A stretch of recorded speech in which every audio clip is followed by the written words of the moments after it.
with a pretty much fully completed Crispy Co chopper, which is the very first bike that we attempted, and pretty much it succeeded. We have ridden this bike. I'm just doing tune-ups on it right now. That we built in our new shop space, man, by pulling parts off the walls and all that stuff to make a rad little chopper with kind of our hands tied behind our back to a degree, because we still don't have our mill, our lathe, and all that stuff, which kind of explains this bike being that, like, I bought this from a friend. It was like kind of close to being done, but like not quite finished, and I knew he knows what we do, and I was like, dude, I'll buy your bike, but you can't get your feelings hurt if I change it cosmetically, because this is what we do, right? We change them up, make them our own. Even though the bike was already really cool and really close to being finished, we still had to throw our flair on it, which some people might not fully understand that flair, because our flair means it's dirty and rusty and old looking. But the goal is to have a crusty, crispy, old looking chopper that functions like a high-end beauty, which you will never see come out of this shop. Now that I said that, we'll probably end up building some fucking show bike. But show bikes are stressful. This thing, I could fucking hit it with a hammer and it would only look cooler. And that's how I like it. I don't want to stress out over fucking paint and chrome. This thing's awesome, like I said. So we got ourselves a cone shovel engine that's got STD cases. So it's not technically a real Harley engine with VIN, but the chassis, on the other hand, is a fucking real early 60s pan head front, which would have had a swing arm that someone at some point welded on a legit knuckle tail section on there, which makes this frame bad to the bone, being that it's pan knuckle. It's got a pan head front end that's, I'm just gonna guess it's a 4-over, so it's sitting up. It's on a 19-inch front spool wheel with a rad brand new little knobby. We got a crazy cool fucking rectangle, crusty, rusty, God, I love that headlight a bunch. Some badass Z-bars on some dog bones.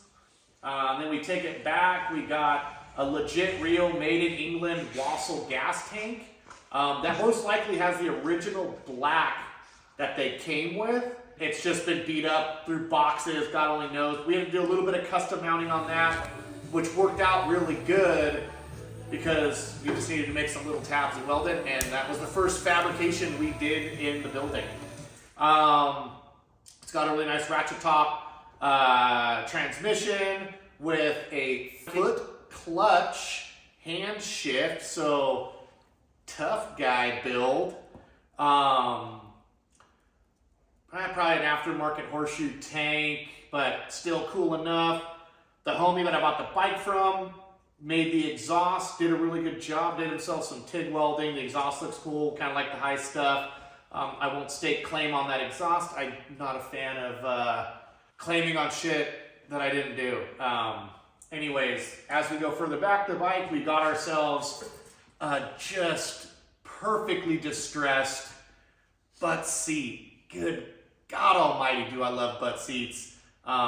Forget where he's located, but man, the guy makes just the baddest seats and P-pans and Cobra style stuff, whatever. Dude, he's a gangster, and he makes them look really old, which is nice. So it's hard to find legit old seats, and if they're Bates, they're like $1,000. So these are a little bit more affordable, and I can get them whenever I need them. Just got like a, oh God, it's probably a 5-inch boat trailer fender type dude. Just a simple little fender. And then we got a really, really bitchin', I'm assuming pretty old sissy bar. God only knows when that was made. Who knows what maker it was. It's been floating around for a long time, probably through a lot of swap meets. It's nice and rusty. And it's got a cool where the license plate mount the way they did it with it upside down and stuff was really bitchin'. I've held on to that sissy bar for a minute before I was willing to let it go.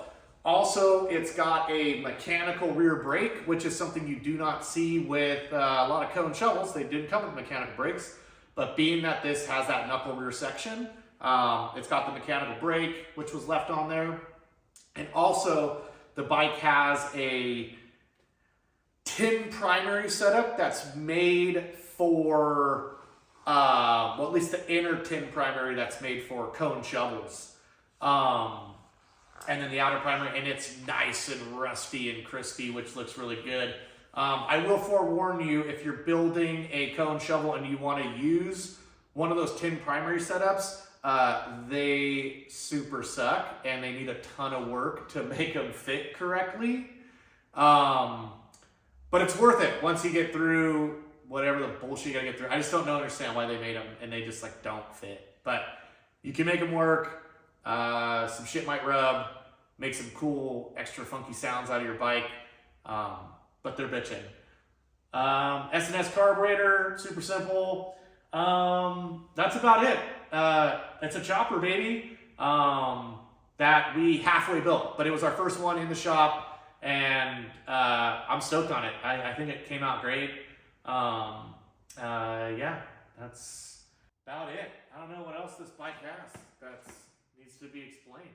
Enjoy it. Watch it rip. Listen to it fire up. For those that follow our Instagram, _crispy.co_ Instagram, it'll be in the handle. This bike got raffled off, and some guy got to own this bike for $111.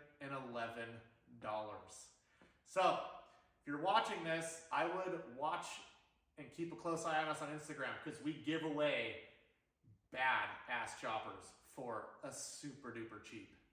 And if you already know that, you've probably played and you know how it goes, man. So get after it. Get after us. Thanks for watching.